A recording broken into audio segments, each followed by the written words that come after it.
Tot això, els veïns de la urbanització La Forneca que han celebrat que finalment s'hagi posat fi a aquesta situació, una instal·lació que es trobava de fet al costat mateix de les seves cases i evidentment això asseguraven que els amoïnava. A banda de no tenir cap autorització ni permís, el negoci havia agafat unes dimensions preocupants i patien pel risc d'incendi d'una zona que també limita amb el Parc Natural del Montnegre i el Corredor.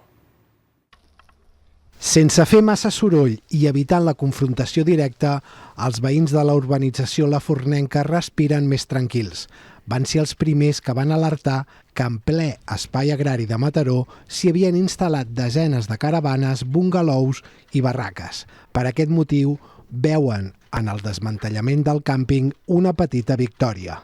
Estan satisfets amb l'actuació que ha fet l'Ajuntament per buidar l'assentament, però sobretot perquè s'ha posat de manifest el risc d'incendi que representava aquest negoci il·legal. Por parte de los vecinos aquí, nuestra preocupación principal era el tema de la seguridad, el volumen de asentamientos y personas en el camping ilegal aquí al lado, pues había crecido tanto que realmente era insostenible.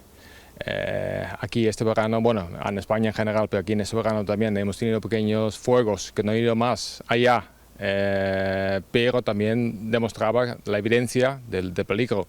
Al nucli viuen una trentena de famílies i es troba a pocs metres del campament. Per aquest motiu, de seguida van detectar-hi els primers moviments.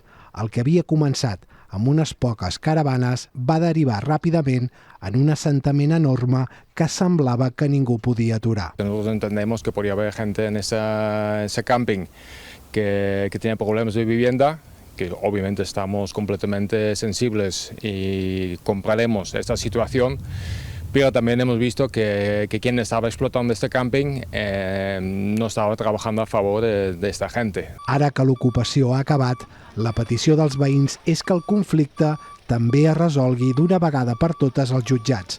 L'objectiu és que la finca recuperi el seu estat original, un espai natural i protegit amb un ús que es limiti a l'activitat agrícola. Mentrestant, els operaris continuen el desmantellament d'aquest assentament il·legal i retirant tots aquells elements perillosos com totes aquestes bombones de butà que s'emmagatzemaven dins de les parcel·les. Durant tot el matí hi ha hagut un degoteig constant de residents que volien entrar-hi, però no ho han pogut fer.